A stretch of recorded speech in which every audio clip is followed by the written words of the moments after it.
नमस्कार मित्रों, फटाफट खबरें टीवी 20 न्यूज पर लगातार जारी हैं। अपने अपने क्षेत्रों की खबरों को देखने के लिए बने रहिए हमारे साथ।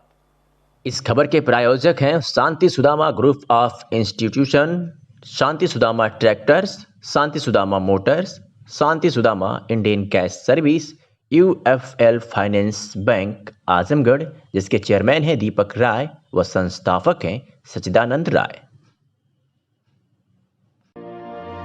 इस खबर के प्रायोजक हैं ड्रेसलैंड राहुल नगर मड़िया आजमगढ़, जहां आपको मिल रही है सभी ब्रांडेड कपड़ों पर 50% की भारी छूट। ऑफर सीमित समय तक, जल्द आएं जल्द पाएं। संपर्क करें इन नंबरों पर। सरकार लाख दावे कर रही है कि वह पशुओं के लिए आश्रय की व्यवस्था कर रही है, पर यह बात लोगों की समझ में नहीं आ रही, क्योंकि आए दिन छुट्टा पशु जहां एक तरफ फसलों को बर्बाद कर रहे हैं तो वहीं दूसरी तरफ सड़क हादसे का भी कारण बन रहे हैं, और इन सब पर शासन या प्रशासन रोक लगाने में असमर्थ है। ऐसा ही एक ताज़ा मामला हम आपको टीवी 20 न्यूज पर दिखा रहे हैं, जो आजमगढ़ के अतरौलिया से है। बता दें कि इन तीनों क्षेत्रों में घूम रहे छुट्टा पशुओं से किसानों को काफ़ी नुकसान हो रहा है, जिसकी वजह से किसान दिन रात अपने खेतों की रखवाली करने को मजबूर है। वही किसानों का आरोप है कि सरकार द्वारा छुट्टा पशुओं के लिए कोई व्यवस्था नहीं की जा रही, जिसकी वजह से उनकी गेहूं आदि की खड़ी फसल पूरी तरह से बर्बाद हो रही है। वही सिकंदरपुर, भरसानी, मनवरपुर, चितौनी, हैदरपुर, गोरहरपुर, खपुरा, पकरडिया आदि गाँव के किसानों ने बताया कि पूरी रात जाकर खेत की रखवाली करते हैं। छुट्टा पशुओं से निजात पाने के लिए सरकार ने कोई व्यवस्था नहीं की है, जिससे हमारी फसलों की काफ़ी नुकसान हो रहा है। आइए सुनाते हैं कि स्थानीय किसान महेंद्र विश्वकर्मा ने क्या कुछ कहा। हमारा नाम महेंद्र प्रताप विश्वकर्मा, ग्राम गोरहरपुर के निवासी। ये जैसे हम भैंस रखें, पड़िया रखें, तो ये आकर के जहाँ वो बांधते हैं, रात में आकर के एकजुट 15-20 की झुंड लेकर के घुस जाते हैं, और खेतों में जब भागने जाते हैं तो भाग जाते हैं, और जैसे हटते हैं तो जाकर के उसमें 20-25 की संख्या में जाकर के खमर डालते हैं, चट डालते हैं। कितने बजे सुबह उठ के आप लोग जाते हैं गाय को भगाने के लिए? सुबह जाइए, चाहे रात में जाइए, चाहे दिन में, वो हमेशा ही उनका काम है। कितना नुकसान कर देते हैं गाय? कितना नहीं, अब आप समझिए कि जीने में लाला डाल दिए हैं। वो हम कब तक रखाएंगे? बांध कर हम बाजार कब तक लगा सकते हैं, आप बताइए। हम अब उनको जानते नहीं, वो टाइम तो पता नहीं कि टाइम पर आएंगे, और हमारे जाने पर कभी मिलते हैं, कभी निकल जाते, दूसरे खेत में चले जाते हैं, तो अब जानवर उनको हत्या तो करेंगे नहीं। पंजाब की जेल में बंद मुख्तार अंसारी को पंजाब सरकार से बचाने की कोशिशों से नाराज मऊ के पीड़ित और कारोबारी अशोक सिंह ने प्रियंका गांधी और राहुल को चिट्ठी लिखी है। अशोक सिंह के भाई अजय सिंह उर्फ मन्ना सिंह की 2009 में गोली मारकर हत्या कर दी गई थी। इस मामले में आरोप में मुख्तार अंसारी पर लगा था। अशोक सिंह ने अपनी चिट्ठी में कहा है कि अगर कांग्रेस को मुख्तार अंसारी से इतना प्रेम है तो उसे यूपी कांग्रेस अध्यक्ष बना दें। आपको बता दें कि मऊ में माफिया मुख्तार अंसारी के खिलाफ मन्ना सिंह हत्याकांड और राम सिंह मौर्य हत्याकांड के पैरवीकार और पीड़ित हैं अशोक सिंह। बता दें कि वर्षों से यूपी के कई जिलों में अपने दबंगई के बल पर राज करने वाले माफिया डॉन मुख्तार अंसारी की मुश्किलें कम होने का नाम नहीं ले रही है। पंजाब की एक जेल में बंद मुख्तार अंसारी को लेने के लिए योगी सरकार लगातार लगी हुई है। वही पंजाब सरकार मुख्तार अंसारी को उत्तर प्रदेश को सौंपने को तैयार नहीं है। अब यह मामला सुप्रीम कोर्ट तक पहुंच गया है। आपको बता दें कि पंजाब सरकार ने रोपड़ जिले में बंद यूपी के विधायक व माफिया डॉन मुख्तार अंसारी को फिलहाल यूपी सरकार को सौंपने से साफ इनकार कर दिया है। इसके पीछे बीमारियों का हवाला दिया गया है। पंजाब सरकार ने रोपड़ जेल में बंद यूपी के विधायक व माफिया डॉन मुख्तार अंसारी को फिलहाल यूपी सरकार को सौंपने से इनकार किया है। पंजाब सरकार ने सुप्रीम कोर्ट में हलफनामा दाखिल किया है कि पंजाब सरकार ने अंसारी को ना सौंपने की वजह उनका खराब स्वास्थ्य बताया है। जेल अधीक्षक के माध्यम से दायर हलफनामे में कहा गया है कि मुख्तार अंसारी कथित तौर पर उच्च रक्तचाप, मधुमेह, अवसाद, पीठ दर्द और त्वचा की एलर्जी से पीड़ित हैं। यूपी सरकार की याचिका खारिज करने की मांग करते हुए पंजाब सरकार ने कहा कि वह चिकित्सकों की राय के अनुसार काम कर रही है। पंजाब सरकार ने कहा कि मुख्तार अंसारी को यूपी से दूर रखने के लिए कोई पूर्व कल्पित साजिश नहीं थी। क्या कुछ कहा इस मामले में अशोक सिंह मन्ना सिंह के भाई ने, आपको सुनवाते हैं। मैं कांग्रेस पार्टी, राहुल गांधी जी और प्रियंका वाड्रा जी से यह कहना चाहता हूं कि आपकी सरकारें, चाहे वो पंजाब में हैं या राजस्थान में हैं, दोनों जगह की सरकारें लगातार मुख्तार अंसारी को अपने यहाँ शरण दे रही है। एक छोटे से मामले में मुख्तार अंसारी गए हुए हैं, जो कि एक धमकी का मामला है और 2 साल हो गए, आज तक चार्जशीट नहीं लगी। तो आप लोग क्यों इस तरह का प्रश्रय दे रहे हैं अपराधियों को? आखिर आप लोग चाहते क्या हैं? मुख्तार अंसारी बड़ा माफिया है, कुख्यात माफिया है, देश स्तर का अपराधी है। उसने मेरे भाई की हत्या करवाई, उसके बाद उसमें जो मुख्य गवाह थे राम सिंह मौर्य, उनकी हत्या करवाई, साथ में सुरक्षा में सिपाही जो लगाया गया था उनकी हत्या करवाई। इस तरह उन्होंने तमाम हत्याएं की है। और आप संदेश क्या देना चाहते हैं ऐसे लोगों को अपने यहाँ प्रश्रय देकर? मैं आपसे पुनः एक बार अनुरोध करता हूँ, रिक्वेस्ट करता हूँ कि कम से कम एक बार इस पर विचार कर लीजिए कि आपकी पार्टी किस हद तक जा रही है और कहाँ जा रही है। यह तो आपको विचार कर ही लेना चाहिए कि ऐसे लोगों को आप शरण देकर आखिर संदेश क्या समाज में देना चाहते हैं। तो आपसे मेरी अनुरोध है। और आप ही के पार्टी के विधायक अजय राय जी, जो कांग्रेस से विधायक रहे, कांग्रेस पार्टी में पूर्व विधायक रहे आपके पार्टी, उन्होंने बताया कि मुख्तार अंसारी से मुझे जान का खतरा है। तो जो आपकी पार्टी के लोग उनसे भयभीत हैं और हम तो पीड़ित है ही हैं, हम पूरा परिवार पीड़ित है। 2009 से आज हो गया 2021 हो गई, वो मुकदमा चलता रहा, 4 सालों तक वो मऊ में नहीं आया। उसके बाद वो व्यक्ति लगातार MP MLA कोर्ट में चल रहा है, वहाँ नहीं आए। और आप पंजाब से न छोड़ रहे हैं और न ही तो 25,000 के नामे उसके बेटे को अपने यहाँ सरकार की सुरक्षा देकर शादी करवा रहे हैं। तो कम से कम समाज में इस तरह का संदेश मत दीजिए कि आप लोग तो गर्त में जा ही रहे हैं, अब पूरी तरह मत बर्बाद होने का संदेश दीजिए। बचा लीजिए अपने को, अपने पार्टी को, और लोगों में एक संदेश दीजिए कि नहीं भाई, हमारी पार्टी भी अपराधियों के खिलाफ है। उत्तर प्रदेश के आजमगढ़ जिले के शिक्षा क्षेत्र ठेकमा के प्राथमिक विद्यालय एरनी पर स्मार्ट क्लासेस के लिए इंजीनियर प्रमेंद्र सिंह ने प्राथमिक विद्यालय को प्रोजेक्टर दिया है, जिससे प्राथमिक विद्यालय एरनी के बच्चों को प्रोजेक्टर के माध्यम से बेहतर शिक्षा मिलेगी। प्रोजेक्टर का उद्घाटन करते हुए खंड शिक्षा अधिकारी विश्वजीत कुमार ने बताया कि आज हमारे समाज में दानवीरों की कमी नहीं है, शिक्षा से ही समाज व देश का उत्थान होता है। आज इस नन्हे मुन्ने बच्चों को स्मार्ट बना करके इस क्षेत्र के ऊपर इंजीनियर प्रमेंद्र सिंह ने साबित कर दिया है कि बाहर कहीं भी चले जाओ लोग, लेकिन अपनी जन्मभूमि याद आती रहती है। इसी के कड़ी में आपने इस देहात क्षेत्र में निःशुल्क प्राथमिक विद्यालय के बच्चों को, इसमें अधिकतर गरीब के ही बच्चे पढ़ते हैं, नई तकनीक से जोड़ने का काम किया है। इसके लिए हम अपने तथा अपने पूरे विद्यालय परिवार की तरफ से आपको और आपके पिताजी का अभिनंदन करते हैं। कार्यक्रम संचालन शिक्षक संदीप सिंह ने किया। सरस्वती जी के चित्र पर माल्यार्पण करने के बाद रविंद्र सिंह ने लोगों को अभिवादन करते हुए कहा कि हम लोग भी प्राथमिक विद्यालय से ही पढ़कर निकले हैं। मैंने यह स्मार्ट क्लास चलाने के लिए प्रोजेक्टर देने की बात सोची और आज आप लोगों के बीच में एक सपना पूरा हुआ, जिसकी जिम्मेदारी ग्रामवासी व शिक्षक लोगों पर है कि इसका कितना अधिक से अधिक बच्चों में लाभ दिला सकें। इस अवसर पर ARP शैलेंद्र उपाध्याय, पवन राय, प्रमोद कुमार सिंह, प्रधानाध्यापक राम नरेश गुप्ता, आशीष कुमार, रामकर्ण राम एवं अन्य अध्यापक उपस्थित रहे। इस बाबत क्या कुछ कहा है विश्वजीत कुमार, खंड शिक्षा अधिकारी ठेकमा ने, आपको सुनवाते हैं। इससे हमारे बच्चे टेक्नोलॉजी के माध्यम से शिक्षा ग्रहण करने में सहयोग प्राप्त होगा। इसके लिए हम पूरे बेसिक परिवार की तरफ से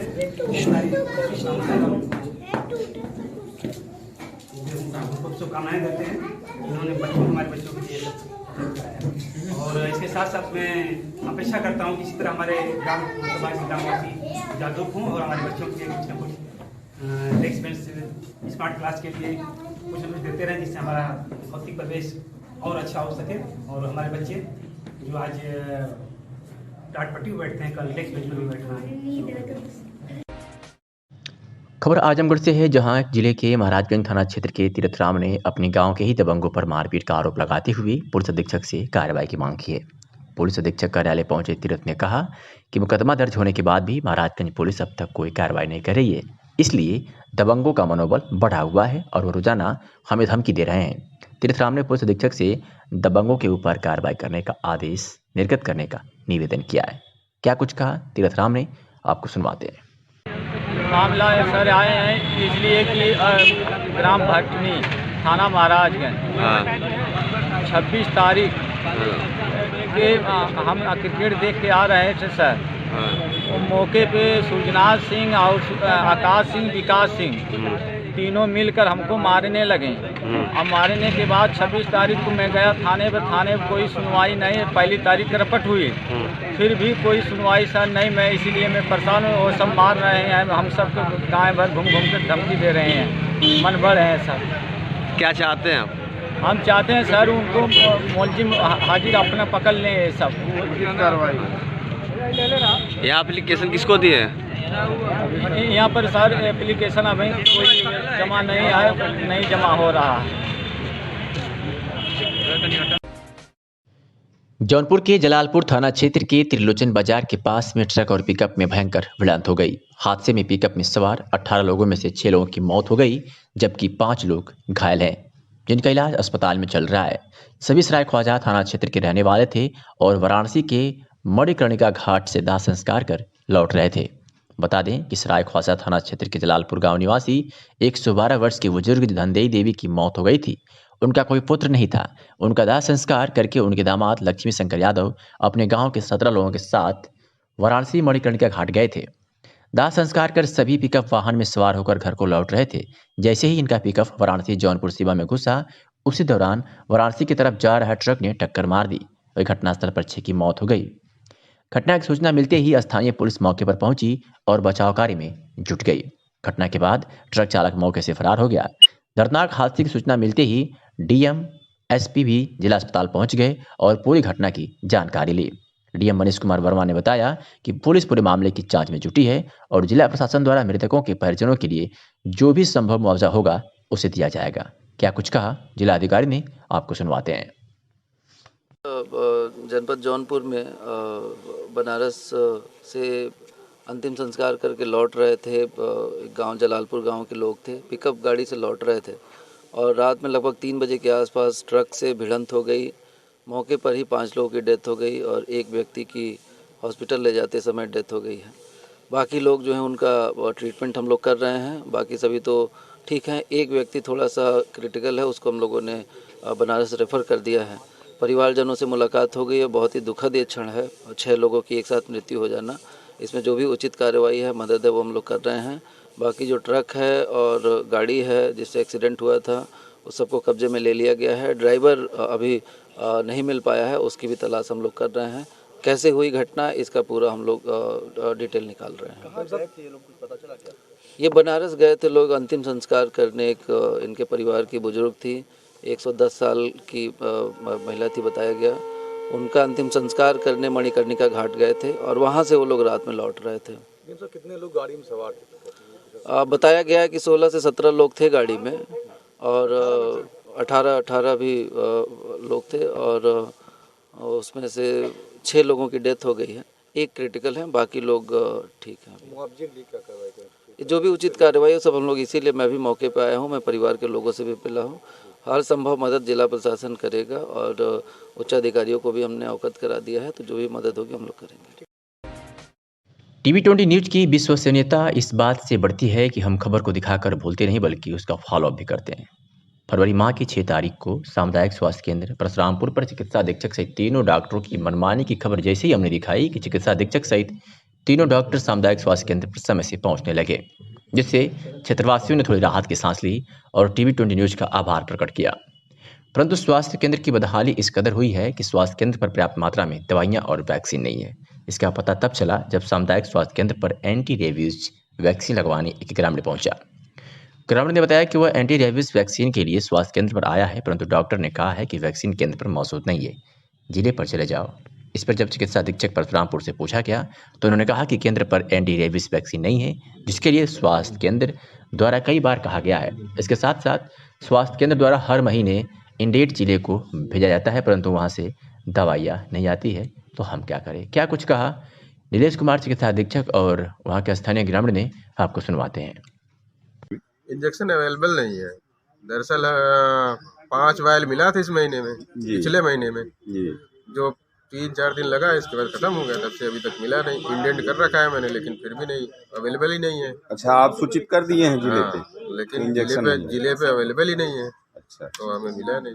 समस्या मतलब हमेशा सुनने में आ रही है, तो अब जिले से पता कीजिए। हम तो कह रहे हैं जिले पर नहीं है ना, जिले से हमें नहीं मिल रहा है। हम तो सप्ताह में एक बार भेज दें, लेकिन मिले तो सही। आपकी तरफ से सर भेजा गया है सूचना कि यहाँ पे जो है इंजेक्शन नहीं है और इसको जो है उपलब्ध कराया जाए। दवाइयों के लिए एक समस्या डिमांड करी जाती है, जी हर महीने करी जाती है। जी जी। उसमें होता है कि जो दवाइयाँ हमारे पास नहीं रहती हम डिमांड करते हैं, जब नहीं मिलता तो हम क्या करेंगे उसके लिए।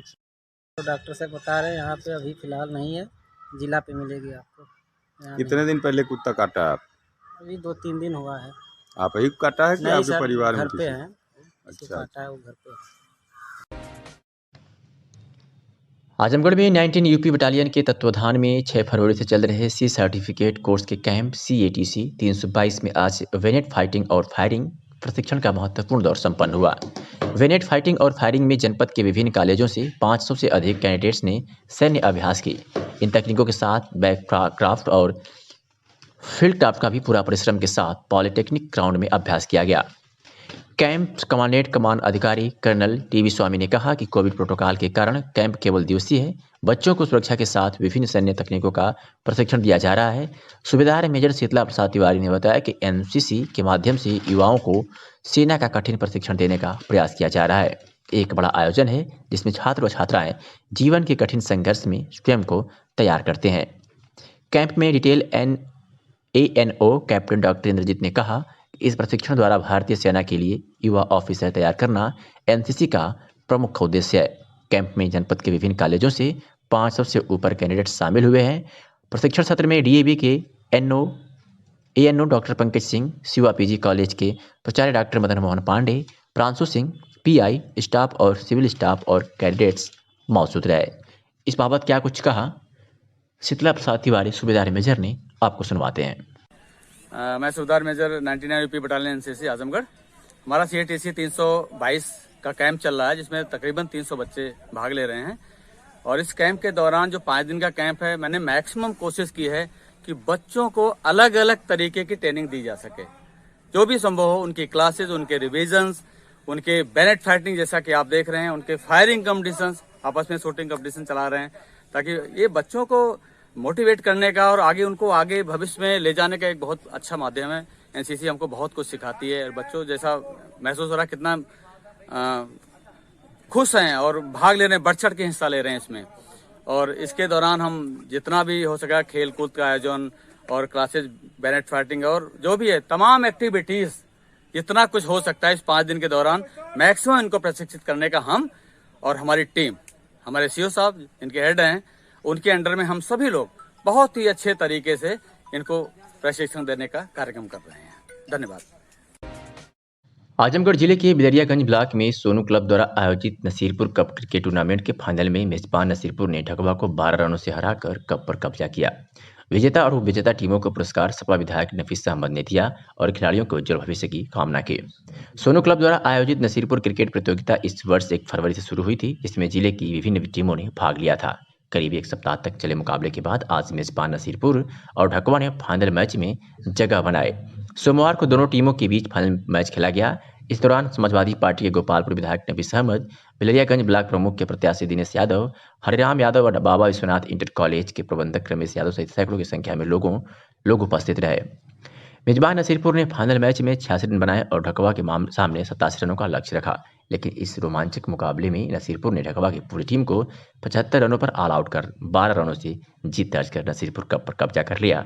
मैच के बाद विजेता टीम को विधायक नफीस अहमद ने 70,000 रुपये का चेक और नसीरपुर कप प्रदान किया, तो वहीं उप विजेता ढकवा को 50,000 का चेक और उप विजेता का कप प्रदान किया गया।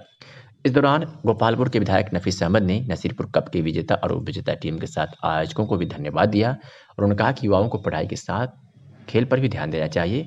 खेल से आपसी भाईचारा और सामाजिक प्रतिष्ठा भी मिलती है। उन्होंने युवाओं से कहा कि खेल के साथ पढ़ाई पर भी ध्यान दें, क्योंकि आने वाला समय काफ़ी कठिन है। क्या कुछ कहा विधायक नफीस अहमद और यादव प्रत्याशी ब्लॉक प्रमुख बिलरियागंज ने, आपको सुनवाते हैं। पहले तो मैं नसीरपुर के नौजवान साथी जो इस मैच को ऑर्गेनाइज़ किए उनको दिल से मुबारकबाद देता हूं और पूरी कमेटी के जितने भी मेंबर नौजवान हैं सबको, उन्होंने बहुत ही खूबसूरत मैच कराया। और जो फाइनल मैच हुआ नसीरपुर और ढकवा के बीच में, बेहतरीन मैच हुआ। दोनों टीमों ने अपनी हुनर का मुजाहरा किया, बहुत अच्छा खेले। और बहुत अच्छी तरीके से मैच हुआ। और हमने एक चीज़ देखी कि यहाँ पर हर तरीके से लोगों ने, कई रोज़ से ये मैच चल रहा है, सब ने, पूरे क्षेत्र ही नहीं बल्कि पूरे आजमगढ़ के लोगों ने इस मैच में आकर जो है लुत्फ़ उठाया मैच का, और बहुत ही खूबसूरत मैच हुआ। क्या कह रहे हैं बच्चों को, क्या कहना चाहेंगे जो? बस मैं यही कहूँगा कि ज़िंदगी में खेलना भी ज़रूरी है, लेकिन उसके साथ साथ जो आगे किस तरीके से हमें बढ़ना है, किस तरीके से हमको अपनी ज़िंदगी को लेके जाना है, उसके लिए पहले तो मैं अपने सारे नौजवान साथियों से कहूँगा कि वो पढ़ाई शिक्षा की तरफ अपना ध्यान दें। और आने वाला वक्त बहुत ही कठिन होने जा रहा है। जो हालात पैदा हो रहे हैं हिंदुस्तान के अंदर, इस हालात में हमारे नौजवान साथियों को बहुत ही मजबूती से खड़े होने की ज़रूरत है, अपने आप को आगे बढ़ाने के लिए, अपने हक और अपने हुकूक की लड़ाई लड़ने। विधायक जी ने आकर इस मैच का हौसला अफजाई करने का काम किया जो है, और यहाँ के नौजवानों को, यहाँ के प्रधान को, यहाँ के सारे नौजवान लड़कों को मैं बहुत बहुत धन्यवाद देता हूँ। जैनपुर कोतवाली क्षेत्र के सराय सागर मालटारी निवासी बरखुराम पुत्र सुमर, जिनकी उम्र 50 वर्ष है, की हाईटेंशन तार की चपेट में आने से आज मौत हो गई। जैनपुर पुलिस ने शव को पोस्टमार्टम के लिए जिला अस्पताल भेज दिया है। बरखुराम मजदूरी का काम करता था, जो मंगलवार को जैनपुर कोतवाली क्षेत्र के बटसरा निवासी सुरेंद्र मौर्य पुत्र मुसई मौर्य के यहाँ पिछले कई दिनों से बन रहे प्रधानमंत्री आवास पर मजदूरी कर रहा था। आवंटित हुआ था आवास उसका, उसी धन से सुरेंद्र मौर्य अपना मकान बनवा रहा था। दिन में लगभग 1 बजे के करीब मजदूरी कर रहा बरखुराम लोहे की छड़ सीधी कर रहा था। इसी बीच बगल से गुजर रहे हाईटेंशन तार से छड़ छू गया, जिससे पूरी सरिया में करंट उतर गया और मौके पर ही उसकी मौत हो गई।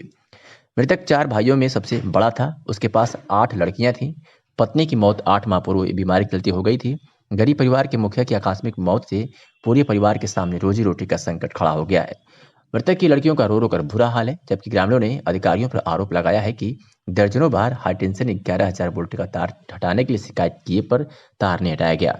यदि हाईटेंशन तार आबादी से हटा दिया गया होता तो आज गरीब मजदूर की मौत नहीं होती। क्या कुछ कहा ग्रामीणों ने, आपको सुनवाते हैं। उनको आवास मिला हुआ है यहाँ पे, और ये जो 11,000 वोल्ट की लाइट यहाँ से इनके घर से क्रॉस कर रही है, इसको इन्होंने हटाने की कोशिश की, सबसे कंप्लेन भी किया, लेकिन किसी ने सुनी नहीं। बहुत कोशिश किया, लोग पैसे मांगते हैं, मजदूर आदमी गरीब आदमी है, कहाँ से पैसे लाएंगे, जिसकी वजह से ये लोग हटाए नहीं। और हटाने का नतीजा आज ये हुआ कि यहाँ मजदूर काम कर रहे थे, नीचे सरिया पड़ी हुई थी, अनजाने में उन्होंने उठा दिया, वो टच कर गया और लाइट लगने की वजह से उनकी मौत हो गई। कैसे मौत? घर पे, यहीं पर घर पर आवास मिला हुआ है। अच्छा, ये काम करवा रहे थे हम लोग, हमें क्या पता है कि कोई ऊपर सरिया उठा देगा। भाई यहाँ बगल में अब देखिए ये तार पड़ा हुआ है। इन लोगों ने कई बार अधिकारियों से कंप्लेन की, मगर हाँ यह कि कोई सुनवाई नहीं हुई। उत्तर प्रदेश के आजमगढ़ जिले के बुढ़नपुर तरिया स्थित पौहारी बाबा का स्थान सैकड़ों साल पुराना है, जहां लोगों की आस्था जुड़ी हुई है और यहां दूर दूर से श्रद्धालु आते हैं। जीर्ण शीर्ण हो चुके इस पोखरे का जीर्णोद्धार रामावत व रामसूरत जायसवाल के द्वारा कराया जा रहा है। आपको बता दें कि धार्मिक आस्था के केंद्र सरैया स्थित पौहारी जी के प्रसिद्ध 300 वर्ष पूर्व निर्मित इस विशाल पोखरे जो जीर्ण शीर्ण हो चुका था, उसकी सीढ़ियों और घाटों का जन सहयोग से जीर्णोद्धार कराया जाएगा। इस क्रम में पोखरे का पानी अलग गड्ढे में निकाला गया है। भीषण सर्दी में भी सिरवा ग्राम के निषाद जनों के ने श्रमदान कर पोखरे के मछलियों और कछुओं को अलग अलग गड्ढों में संरक्षित कराया। घाटों और सीढ़ियों के पुनर्निर्माण के लिए धनराशि दान करने की पहल पर मंदिर विकास समिति के व्यवस्थापक ठाकुर प्रसाद सिंह ने क्षेत्रीय श्रद्धालुओं से जन सहयोग की अपील की। सक्रिय कार्यकर्ता जितेंद्र जायसवाल ने बताया कि पोखरे को आर्किटेक्ट की सहायता से आधुनिक बनाया जाएगा।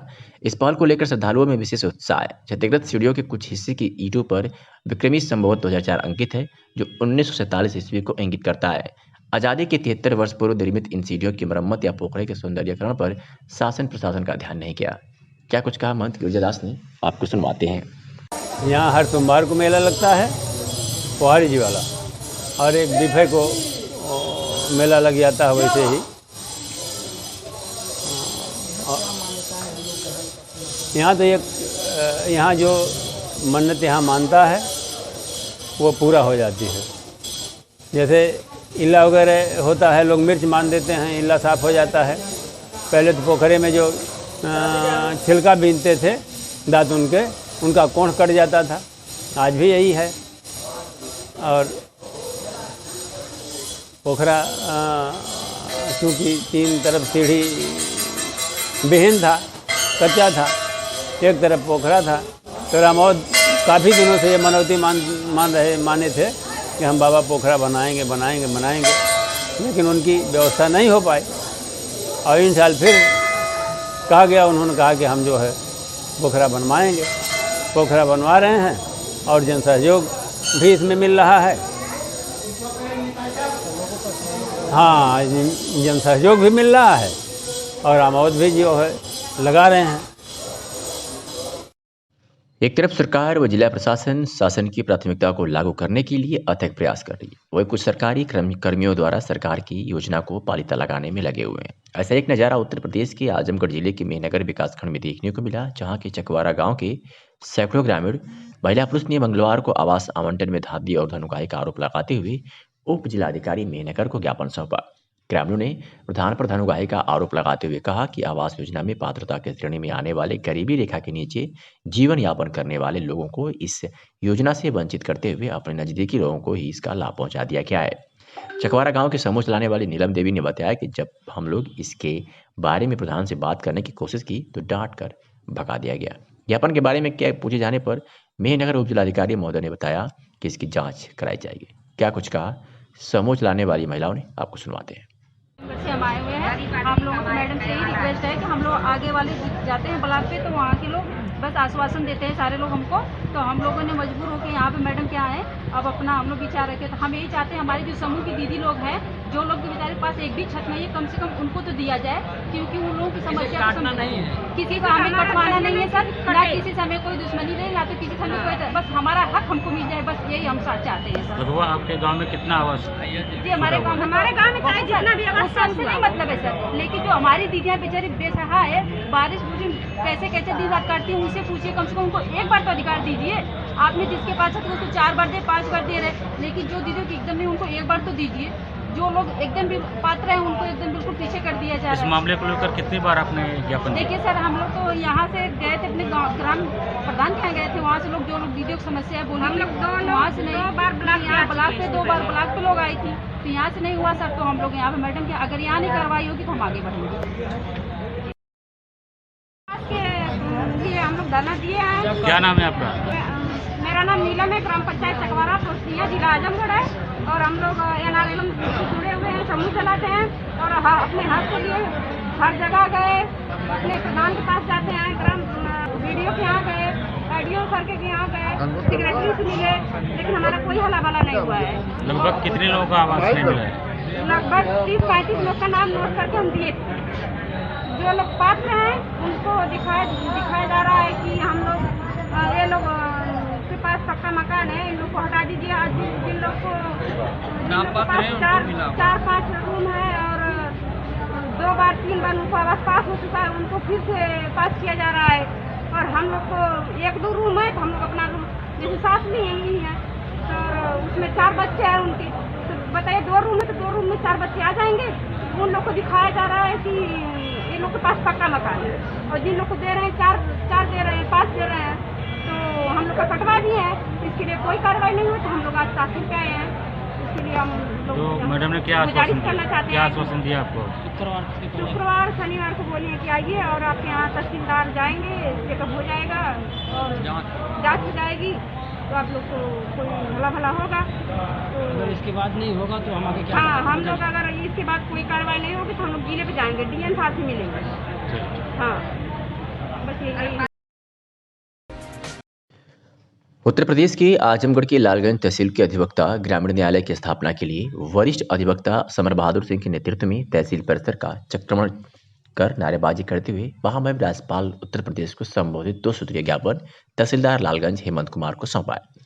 अस्थायी तहसील के बार एसोसिएशन व तहसील बार एसोसिएशन के अधिवक्ताओं ने संयुक्त रूप से वरिष्ठ अधिवक्ता समर बहादुर सिंह के नेतृत्व में लालगंज तहसील क्षेत्र में ग्रामीण न्यायालय की स्थापना के लिए जुलूस निकालकर अधिवक्ताओं ने तहसील प्रशासन के खिलाफ जमकर नारेबाजी किया। कार्यक्रम को संबोधित करते हुए पूर्व अध्यक्ष विंध्यावासिनी राय ने बताया कि लालगंज में ग्रामीण न्यायालय की स्थापना को लेकर अधिवक्ताओं द्वारा विगत 2-3 वर्षों से मंगलवार को न्यायिक कार्यों से विरोध कर प्रदर्शन किया जा रहा है। इसके बाद भी शासन प्रशासन द्वारा ध्यान नहीं दिया जा रहा है। ग्रामीण न्यायालय की स्थापना के लिए लालगंज के वरिष्ठ अधिवक्ता व पूर्व अध्यक्ष समर बहादुर सिंह के नेतृत्व में लगभग 33 वर्षों से लड़ाई लड़ी जा रही है। स्थानीय प्रशासन द्वारा लालगंज में ग्रामीण न्यायालय की स्थापना न हो, इसके लिए मनमानी रिपोर्ट भेजी जा रही है।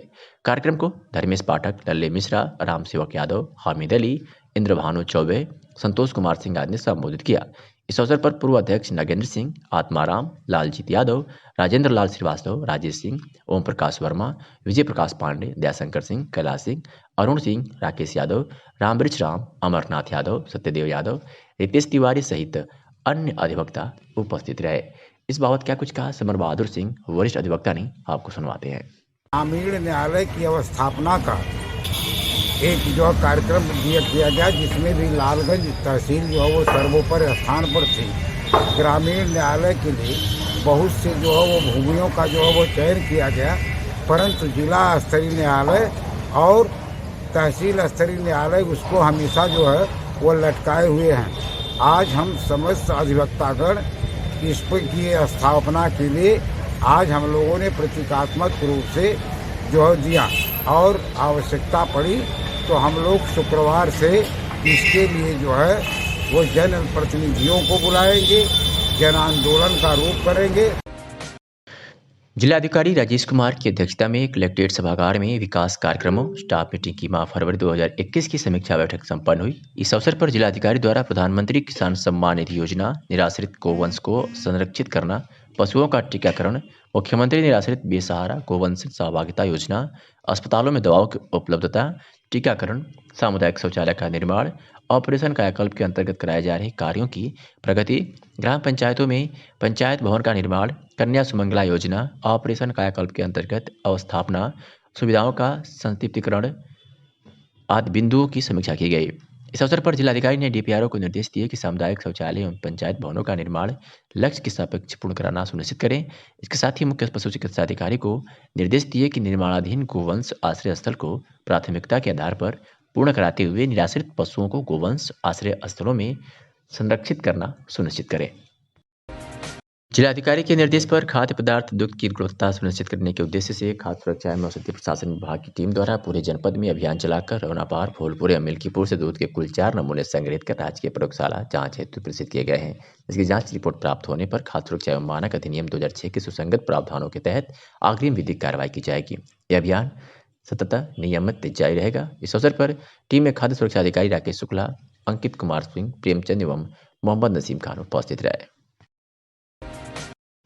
आगामी चुनाव को देखते हुए वोटर लिस्ट में नाम बढ़ाने व घटाने का खेल जारी हो गया है, जो आजकल सुर्खियों में बना हुआ है। ऐसा एक मामला उत्तर प्रदेश के आजमगढ़ के तहसील में देखने को मिला, जहां मंगलवार को मेहनगर विकास खंड के करेनुआ गांव के सैकड़ों मतदाताओं ग्रामीणों ने मतदाता सूची से नाम नदारद होने को लेकर तहसील मुख्यालय पर उप जिलाधिकारी कार्यालय के सामने प्रदर्शन करते हुए उप जिलाधिकारी प्रियंका प्रियदर्शनी को ज्ञापन सौंपते हुए संबंधित बीएलओ और सुपरवाइजर के विरुद्ध कार्रवाई की मांग की। ग्रामीणों ने उप जिलाधिकारी से गुहार लगाते हुए कहा कि त्रिस्तरीय पंचायत चुनाव में धांधली करने की नियत से गांव के ही कतिपय लोगों से मिलीभगत करते हुए बीएलओ राजेंद्र यादव और सुपरवाइजर राजेश यादव ने व्यक्ति विशेष को चुनाव जिताने की नियत से 300 लोगों का नाम मतदाता सूची से बाहर कर दिया है। लोकतंत्र में मतदान के अधिकार से वंचित कर सभी के साथ छल किया है। इस बाबत पूछे जाने पर उप जिलाधिकारी ने कहा कि मामले की जांच कर दोषी के विरुद्ध कार्रवाई की जाएगी। जिन मतदाताओं के नाम काटे गए हैं उन्हें जोड़ा जाएगा। इस मौके पर रमेश चौरसिया, दीपक सिंह, डॉक्टर आर.के. चौहान आदि लोग मौजूद रहे। क्या कुछ कहा रमेश चौहान अस्थायी निवासी ने, आपको सुनवाते हैं।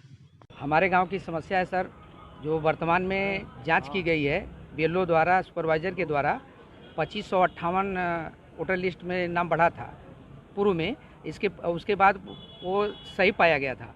अब बाद में जो लिस्ट आई है उसको हम लोग 90 से 95 नया नाम दर्ज करने दिए थे, और वह तो दर्ज हुआ ही नहीं। जो वर्तमान में पहले था पीछे वाला, उसमें से 300 मतलब जो 18 से 83 वर्ष की उम्र थी उन लोगों का नाम मतदाता सूची से हटा दिया गया है। हम यही चाहते हैं कि मतलब उन लोगों को सख्ती से जांच हो और बीएलओ राजेंद्र यादव, सुपरवाइजर राजेश कुमार के साथ सख्त से सख्त कार्रवाई किया जाए। इस खबर के प्रायोजक हैं ड्रेसलैंड, राहुल नगर, मड़िया, आजमगढ़, जहां आपको मिल रही है सभी ब्रांडेड कपड़ों पर 50% की भारी छूट। ऑफर सीमित समय तक। जल्द आएं, जल्द पाएं। संपर्क करें इन नंबरों पर। उत्तर प्रदेश की राजधानी लखनऊ से ये बड़ी खबर है, जहां एटीएम मशीन का लॉकर काटकर चोरी करने वाले 2 बदमाशों को गिरफ्तार कर उनके पास से 3,37,000 रुपये पुलिस ने बरामद किया है। गिरफ्तार अपराधियों के पास से असलाह, कारतूस के साथ ही अन्य उपकरण भी बरामद किए गए हैं। यह कार्रवाई थाना चिन्हट पुलिस व क्राइम टीम द्वारा संयुक्त रूप से किया गया है। घटना के बारे में लखनऊ पूर्वी डीसीपी द्वारा पत्रकारों को एटीएम के लूटे जाने की घटना का खुलासा करते हुए कहा कि अभियुक्तों को गिरफ्तार कर लिया है।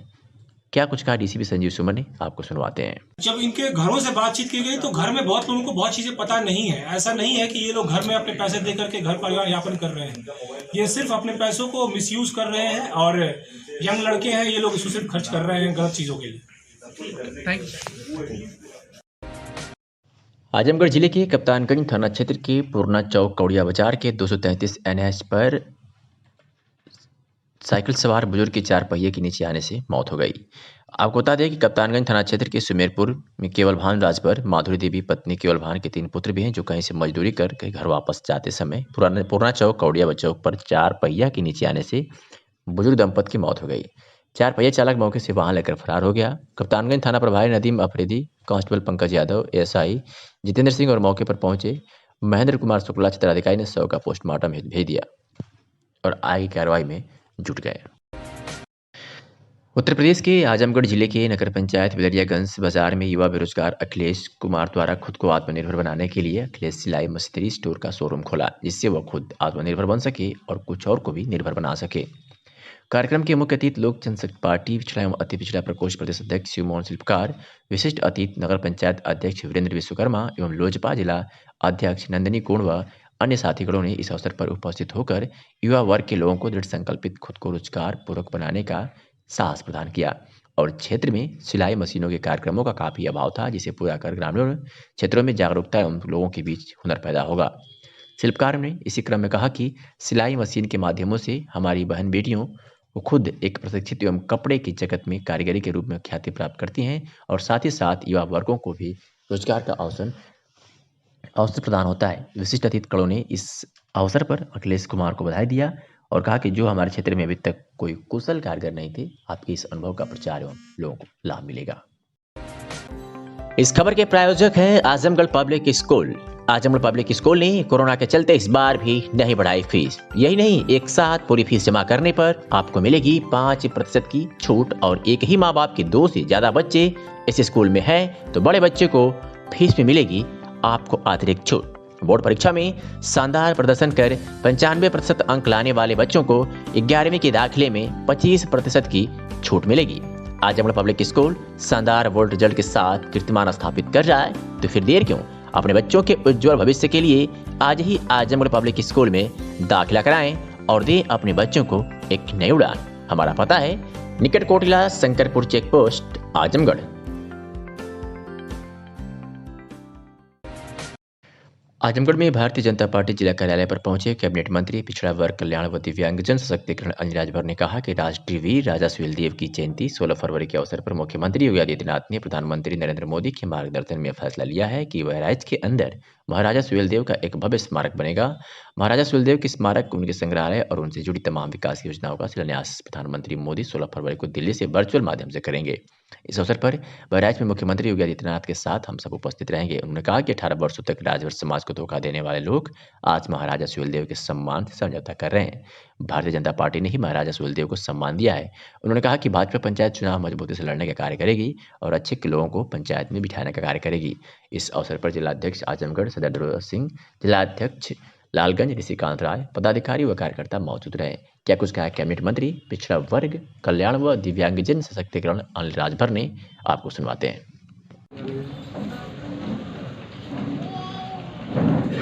देखिए, ऐसे लोगों का चेहरा बेनकाब हो गया है।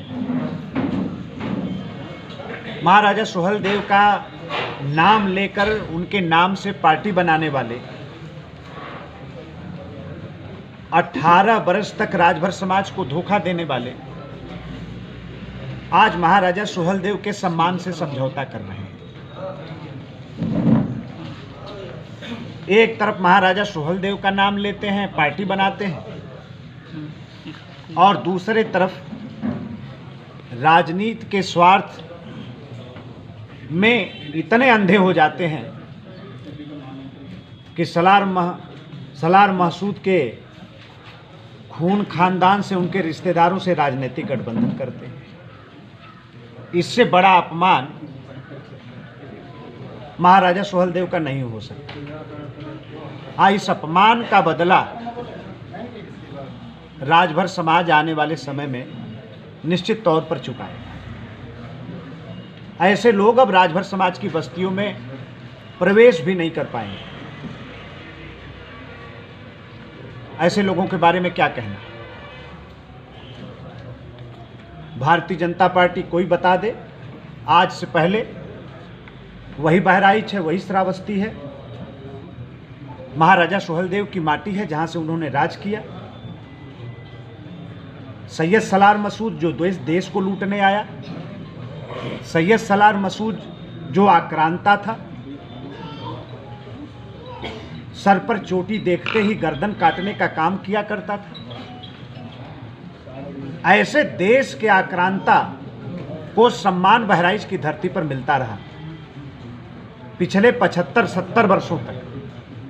पिछली सरकारों में सलार मसूद की मजार को तो सजाने का काम किया सपा ने, बसपा ने, कांग्रेस ने, सारे लोगों ने, लेकिन वहीं पर हिंदू धर्म के रक्षक राष्ट्रवीर महाराजा सुहेलदेव जो 1000 वर्ष पहले इस माटी के लिए जिन्होंने लड़ाई लड़ा और इतनी बड़ी लड़ाई लड़ने का उन्होंने काम किया कि उस लड़ाई के बाद महाराजा सुहेलदेव का डर कैसा था कि 165 वर्ष तक देश के ऊपर किसी भी प्रकार के हमले का कोई इतिहास नहीं मिलता। ऐसे प्रतापी महाराजा देश पर, ऐसे मां भारती के लाल का सम्मान किसी सरकार ने किया हो तो बता दीजिए। बहराइच में और जगह छोड़ दीजिए, बहराइच की मैं बात करूं, और जगह तो कोई क्या करे। लेकिन हम बधाई देना चाहते हैं विश्व हिंदू परिषद के लोगों को कि महाराजा सुहेलदेव का विजय जुलूस निकालना हो, चाहे महाराजा सुहेलदेव के नाम पर मेला लगाना हो, महाराजा सुहेलदेव की मूर्ति लगाकर उनको श्रद्धांजलि अर्पित करना हो, ये सारे काम या तो भारतीय जनता पार्टी ने किया या हमारे सहयोगी संगठन के लोगों ने किया। तक आंदोलन से पूरी तरीके से संतुष्ट नहीं हो जाता है, पूरी बात कहने, इसीलिए बार बार हम लोग बातचीत की बात करते हैं। अगर किसी को भी किसी अब हाउस चल रहा है, हाउस के अंदर कृषि मंत्री जी पूछते हैं कि आप कहते हैं ये काला कानून है, इसमें काला क्या है बताइए, कोई बताने को तैयार नहीं है। कोई संशोधन है बताइए, कोई संशोधन लाने को तैयार नहीं है। कोई सुझाव हो बताइए, सरकार उस सुझाव को शामिल करना चाहती है, कोई सुझाव देने को तैयार नहीं। जिद क्या है कि नहीं बिल वापस करिए। ऐसे देश कैसे चलेगा। कल मुख्यमंत्री जी आए थे पूर्वांचल एक्सप्रेस का निरीक्षण करने के लिए। सपा हमेशा दावा करती है कि उनका प्रोजेक्ट था और इसको मुख्यमंत्री जी अपने नाम से चालू करा दिए और लंबाई कम हो गई और चौड़ाई भी कम कर दी गई इसकी। जो आगरा से लखनऊ उन्होंने बनाया है, अगर उस चौड़ाई से कम चौड़ाई है तो जो कहिए, उसकी लंबाई से भी अगर कम लंबाई है तो जो कहिए। अभी तो हम गंगा एक्सप्रेसवे भी हम लेकर आने जा रहे हैं, हरिद्वार से और काशी तक उसको लाने की बात हम लोगों ने कर दिया। इस देश का सबसे स्तरीय वो हाईवे एक्सप्रेसवे हम बनाने जा रहे हैं, हम तो वो भी करने जा रहे हैं, उसका भी शिलान्यास होने जा रहा है प्रधानमंत्री जी के हाथों से बहुत जल्दी। जनता की सेवा में पूर्वांचल एक्सप्रेसवे अप्रैल में समर्पित हो जाएगा। जनता फैसला करेगी कैसी सड़क बनी है, कैसा एक्सप्रेसवे बना है। हमेशा विपक्ष आप पर आरोप क्यों लगाता है भारतीय जनता पार्टी पर कि ये पिछड़ा वर्ग की विरोधी है, हमेशा से राजभर और पिछड़ा समाज की विरोधी है भारतीय जनता पार्टी? देखिए, ये तो 2014 ने साबित कर दिया, 2017 ने साबित कर दिया, 2019 ने साबित कर दिया और 2019 के बाद ये 1-2 बाई इलेक्शन हुए हैं, उसने भी साबित कर दिया कि मोस्ट बैकवर्ड किसके साथ है, अति पिछड़ा किसके साथ है, पिछड़ा किसके साथ है। वो साबित हो गया है। वो उन लोगों का फ्रस्ट्रेशन है। असल में देखिए, विपक्ष जो बोल रहा है वो विरोध के लिए विरोध करने का फैशन आ गया है विपक्ष के अंदर। वो विरोध के लिए विरोध, इसीलिए बिना तथ्य बिना प्रमाण की कोई बात करते हैं लोग और लास्ट में अपना मजाक जब बनता है तो आरोप सरकार पर लगाने लगते हैं। ठीक, बहुत थैंक यू।